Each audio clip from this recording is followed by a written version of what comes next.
شعبان المعظم کے مہینے میں ہی رمضان المبارک کے لیے صحابہ اکرام کو فرماتے کہ اللہ کے ہاں اللہ کی بازاروں میں اللہ کی بارگاہ میں سیل لگنے والی ہے، اور وہاں سے بخشش لوٹنے کے لیے، مغفرت لوٹنے کے لیے،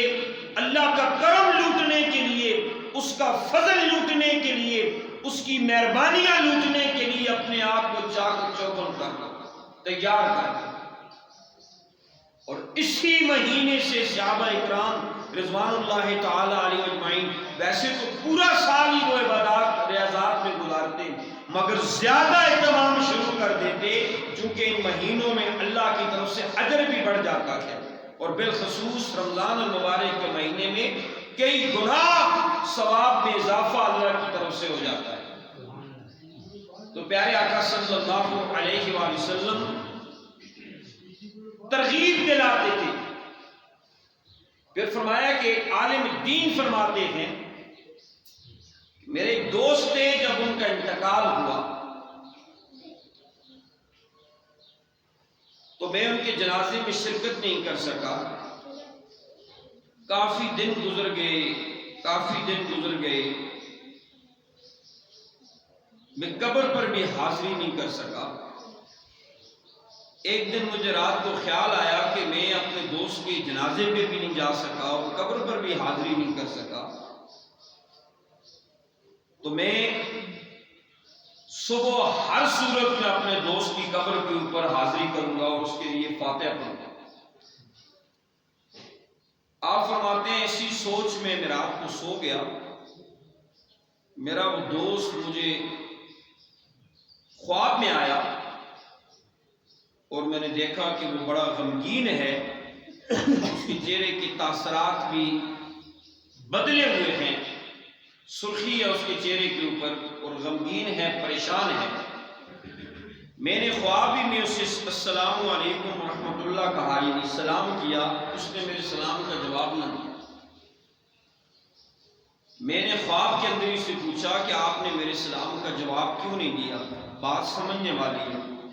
میرے سلام کا جواب آپ نے کیوں نہیں دیا؟ تو میرے اس دوست نے کہا تمہیں پتہ ہے میں مر گیا ہوں، اور مرنے کے بعد نیکی کرنے کا سلسلہ از خود اپنے وجود سے نیکی کرنے کا سلسلہ ختم ہو جاتا ہے۔ سلام کا جواب دینا عبادت ہے، کوئی بندہ سلام کرے اس کے جواب میں وعلیکم السلام کہنا عبادت ہے۔ تو گویا میں اب روح قبض ہو گئی ہے، ذاتی طور پر میرا عبادت کا سلسلہ میرے وجود کا ختم ہو گیا، تو اس لیے میں نے آپ کے سلام کا جواب نہیں دیا۔ تو پوچھا آپ کے چہرے کے اوپر اتنی پریشانی کا عالم، یہ ساری وجوہات کیسے ہیں؟ تو شخص نے جواب دیا کہ 13ویں شب کو جب میں نے انتقال کیا تو میرے سرہانے 13ویں شب کو ایک فرشتہ آ کر کھڑا ہوا، اس نے مجھے کہا اٹھ بوڑھے، تو نے زندگی میں گناہ کیے، فلاں گناہ کیا، فلاں گناہ کیا، فلاں گناہ کیا، فلاں گناہ کیا، حتیٰ کہ قبر میں مجھے اٹھ کر بٹھا دیا اس نے، اور پھر دوسرے فرشتوں کو میرے گناہ سامنے رکھ کر کہا کہ اسے اس گناہ کی بھی سزا دو، اس گناہ کی بھی سزا دو، اس گناہ کی بھی سزا دو۔ فرمایا ساری رات میری 13ویں شب کی ساری رات اسی طرح 13ویں شب گزری قبر کے اندر عذاب میں۔ پھر کہا کہ 14ویں شب کو بھی ایسا ہی ہوا کہ ایک فرشتہ میرے سرانے کی طرف آیا،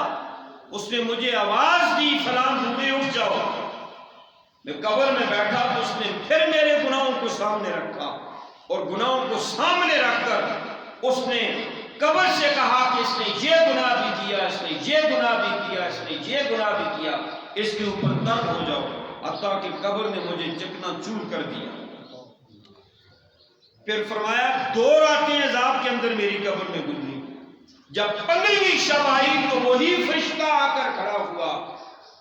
اس نے کہا اٹھ اللہ والے بیٹھ جا، اور میں اٹھ کر جب بیٹھا تو اس نے کہا آپ نے یہ رات زندگی کے فلاں موقع پر یا کر گزاری تھی، اور آج اللہ عز و جل نے اس رات کی برکت سے تمہارے سارے گناہوں کی بخشش کا سرٹیفکیٹ تمہیں دے دیا۔ اس نے کہا کہ سنو، میں نے یہ رات جاگ کر گزاری تھی، عبادات کے اندر گزاری تھی، ریاضات کے اندر گزاری تھی، نوافل کی ادائیگی میں گزاری تھی، قرآن مجید فرقان حمید کی تلاوت میں گزاری تھی۔ اس رات کے توسل سے اللہ نے مجھے قبر میں، یعنی وہی جب شب لوٹ کر آئی میرے اوپر، تو اللہ نے جاگنے کے اس عبادت کے توسل سے اللہ عز و جل نے میری بخشش اور مغفرت فرما دی۔